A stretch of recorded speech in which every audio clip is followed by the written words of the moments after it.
स्वागत है आप सभी का आपके अपने YouTube channel Atul cube for you में। आज की इस वीडियो में मैं लेकर के आ गया हूँ जीवन परिचय का सबसे महत्वपूर्ण वीडियो। इस वीडियो में मैं 6 जीवन परिचय बताऊंगा और 6 के 6 जीवन परिचय इतने इम्पोर्टेंट है कि हर साल परीक्षा में आते हैं और 2026 में भी आने के पूरे चांस हैं। पहला जीवन परिचय है आपका डॉक्टर वासुदेव शरण अग्रवाल। बहुत ही महत्वपूर्ण जीवन परिचय देखेंगे। डॉक्टर वासुदेव शरण अग्रवाल का जन्म सन 1904 ईस्वी में मेरठ जिले के खेड़ा नामक गांव में हुआ था। इनके माता पिता लखनऊ में रहते थे, अतः इनका बचपन लखनऊ में ही बीता। इन्होंने काशी विश्वविद्यालय से बीए तथा लखनऊ विश्वविद्यालय से एमए और पीएचडी की उपाधि प्राप्त की। इन्होंने पाली, संस्कृत और अंग्रेजी आदि भाषाओं का अच्छा ज्ञान प्राप्त किया। हिंदी साहित्य की सेवा करने वाले ये महान व्यक्ति सन 1967 ईस्वी में भारत माता के चरणों में सदा के लिए लीन हो गया। देखिए, बहुत ही सरल जीवन परिचय है। आपको ऐसे ही जीवन परिचय लिखना है, बहुत ज़्यादा बढ़ा चढ़ा कर लिखने की कोई ज़रूरत नहीं है। क्लास 12 वालों के लिए मेन फोकस होता है साहित्यिक परिचय पर। साहित्यिक परिचय को आपको बढ़ा चढ़ा कर और बढ़िया से लिखना है। अब हम देखेंगे डॉक्टर वासुदेव शरण अग्रवाल का साहित्यिक परिचय। डॉक्टर वासुदेव शरण अग्रवाल ने कविता लेखन से अपने साहित्य जीवन की शुरुआत की। वे लखनऊ और मथुरा के पुरातत्व संग्रहालय में निरीक्षक रहे। बाद में वे केंद्रीय पुरातत्व विभाग के संचालक और राष्ट्रीय संग्रहालय दिल्ली के अध्यक्ष भी बने। उन्होंने साहित्य के साथ साथ पुरातत्व का भी अध्ययन किया। वे भाषा और साहित्य के प्रख्यात विद्वान थे और आगे चलकर पुरातत्व को अपना मुख्य विषय बना लिया। उनकी भाषा शुद्ध खड़ी बोली है, जिसमें उन्होंने कई देशज शब्दों का प्रयोग किया है। वे केवल गद्य लेखक ही नहीं बल्कि काव्य प्रेमी भी थे। कृतियों में आपको सिर्फ और सिर्फ 3 कृतियाँ लिखने की ज़रूरत है, जो भी आपको याद हो। नॉर्मल आपको 3 कृतियाँ लिख देने, आपको फुल मार्क्स मिल जाएगा। पृथ्वी पुत्र, भारत की एकता, कल्प वृक्ष। अब हम देखेंगे दूसरा जीवन परिचय डॉक्टर हजारी प्रसाद द्विवेदी। आचार्य हजारी प्रसाद द्विवेदी का जन्म सन 1907 ईस्वी में बलिया जिले के दुबे का छपरा नामक गांव में हुआ था। उनके पिता का नाम श्री अनमोल द्विवेदी और माता का नाम ज्योतिषमती था। उन्होंने हिंदी और संस्कृत का गहन अध्ययन किया। सन 1930 ईस्वी में उन्होंने काशी विश्वविद्यालय से ज्योतिषाचार्य की परीक्षा उत्तीर्ण की। सन 1957 ईस्वी में भारत सरकार ने उन्हें पद्म भूषण से सम्मानित किया। सन 1978 ईस्वी में बीमारी के कारण इस महान साहित्यकार का निधन हो गया। जीवन परिचय याद करने का सबसे आसान तरीका यही होता है कि वे कहाँ पैदा हुए और कब पैदा हुए, उसके बाद उनके माता पिता का क्या नाम है और उन्होंने कहाँ तक पढ़ाई की है। और जैसे इसमें सन 1930 ईस्वी में उन्होंने काशी विश्वविद्यालय से ज्योतिषाचार्य की परीक्षा उत्तीर्ण की। तो शॉर्टकट में ऐसे याद करेंगे। 1907 ईस्वी में जन्म हुआ, उसके बाद उनके माता पिता का नाम, कहाँ पर जन्म हुआ वो भी बता देंगे, उसके बाद उनके माता पिता का नाम। उसके बाद 1930 ईस्वी में काशी विश्वविद्यालय से ज्योतिषाचार्य की परीक्षा उत्तीर्ण की और 1957 ईस्वी में पद्म भूषण से सम्मानित किया गया और 1978 ईस्वी में इनका देहावसान हो गया। बिल्कुल आसान है और ऐसे ही शॉर्टकट तरीके से आप की फ्रेम पकड़िए, उसके बाद आप उसे लॉन्ग करते चले जाइए। अब हम देखेंगे डॉक्टर हजारी प्रसाद द्विवेदी जी का साहित्यिक परिचय। आचार्य हजारी प्रसाद द्विवेदी साहित्य के प्रसिद्ध निबंधकार, आलोचक, संपादक और उपन्यासकार थे। वे कुशल वक्ता और सफल अध्यापक भी थे। उन्हें संस्कृत और बांग्ला भाषाओं का अच्छा ज्ञान था। उनकी रचनाओं में प्राचीन और नवीन विचारों का सुंदर मेल मिलता है। उन्होंने अभिनव भारती और विश्व भारती जैसे ग्रंथों का संपादन भी किया। आधुनिक हिंदी गद्यकारों में उनका महत्वपूर्ण स्थान है। उनके लेखन में गंभीरता और सहनशीलता साफ दिखाई देती है। सिर्फ आपको ये लिखना है साहित्यिक परिचय में कि उन्होंने साहित्य में क्या क्या किया है और वो साहित्य किस विचार पर लिखते थे और कैसी सोच रखकर लिखते थे और वो क्या क्या लिखते थे, बस। उसके बाद आपको कृतियों में बहुत ज़्यादा कृतियाँ लिखने की ज़रूरत नहीं है, मैं ये बार बार बोल चुका हूँ। आपको सिर्फ 3 कृतियाँ लिखनी है, अशोक के फूल, कुटच और कल्पलता। जितने भी जीवन परिचय मैं आपको बताऊंगा ये 2026 के लिए बहुत ही ज़्यादा महत्वपूर्ण जीवन परिचय होने वाले हैं। और चलिए अब हम देखते हैं डॉक्टर एपीजे अब्दुल कलाम जी का जीवन परिचय। डॉक्टर एपीजे अब्दुल कलाम का जन्म 15 अक्टूबर 1931 ईस्वी को तमिलनाडु के रामेश्वरम धनुषकोडी क्षेत्र में हुआ था।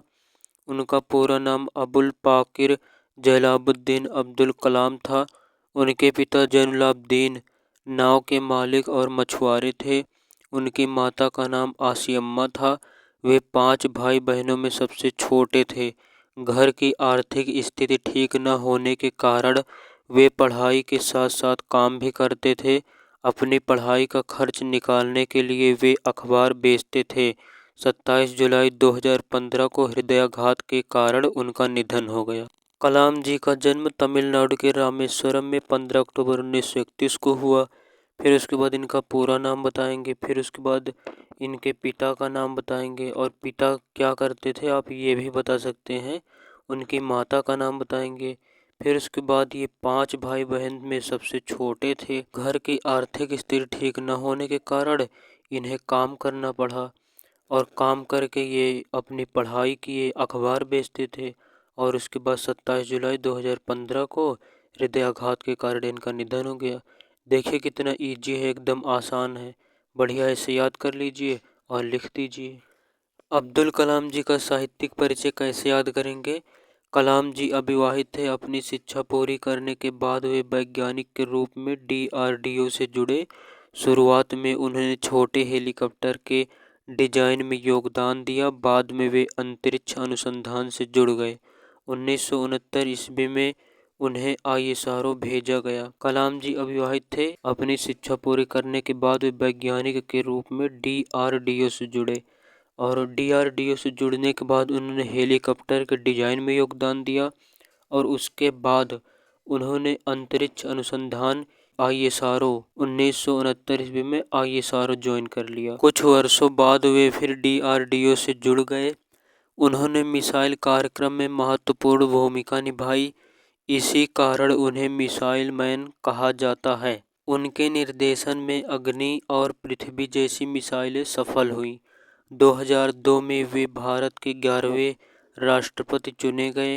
वे ऐसे राष्ट्रपति रहे जिन्होंने दोबारा चुनाव लड़ने से मना कर दिया और 25 जुलाई 2007 को राष्ट्रपति पद छोड़ दिया। प्रमुख कृतियों में इंडिया 2020, विंग्स ऑफ फायर, अग्नि की उड़ान।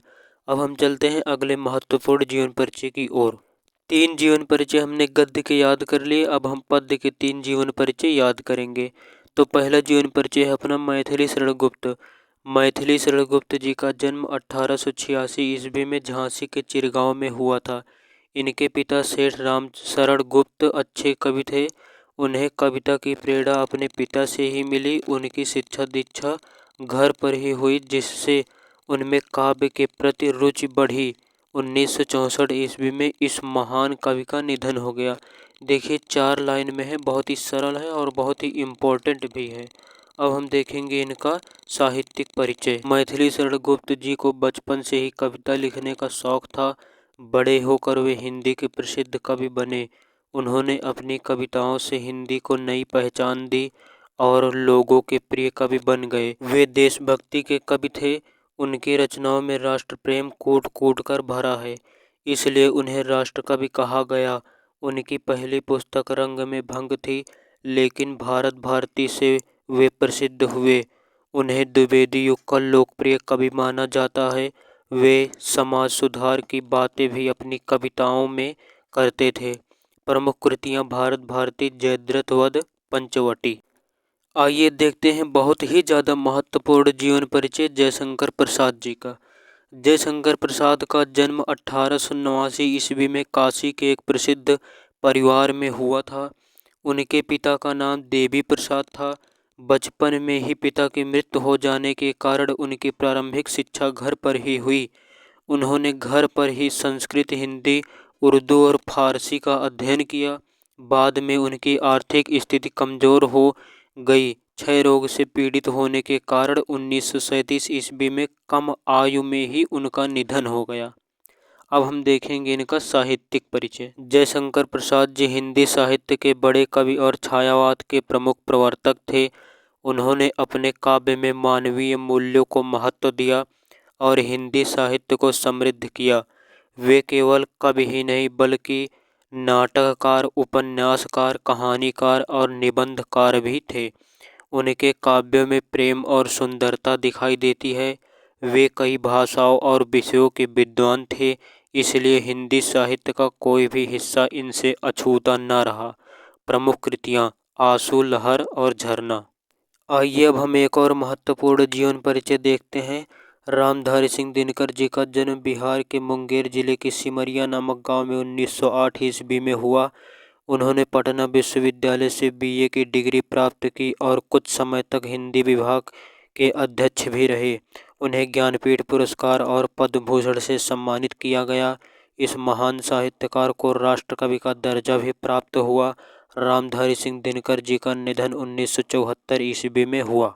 आइए अब हम देखते हैं दिनकर जी का साहित्यिक परिचय। राष्ट्रकवि दिनकर अपने राष्ट्रभाव से लोगों को नई ऊर्जा देने वाले छायावादोत्तर काल के प्रमुख कवि थे। उन्हें प्रगतिवादी कवियों में भी सर्वश्रेष्ठ माना जाता है। उन्होंने सौंदर्य, प्रेम, राष्ट्रीयता और लोक कल्याण और अन्य कई विषयों पर कविताएं लिखी। दिनकर जी को क्रांतिकारी कवि के रूप में भी सम्मान मिला, क्योंकि उन्होंने प्रसिद्ध काव्य कुरुक्षेत्र की रचना की। प्रमुख कृतियों में आपका रेणुका, हुंकार और कुरुक्षेत्र। 18 फरवरी 2026 की परीक्षा के लिए अगर आपने ये 6 जीवन परिचय याद कर लिया तो आपको 10 में से 10 नंबर पूरे मिल जाएंगे। और लिखने का सही तरीका यही होता है कि पहले जीवन परिचय लिखा जाए और उसके बाद साहित्यिक परिचय लिखा जाए और उसके बाद प्रमुख कृतियाँ लिखा जाए। जीवन परिचय में आपको 2 नंबर मिलेंगे, साहित्यिक परिचय में आपको 2 नंबर मिलेंगे और प्रमुख कृतियों के लिए आपको 1 नंबर मिलेंगे, जो कि 3 कृतियाँ लिखनी है।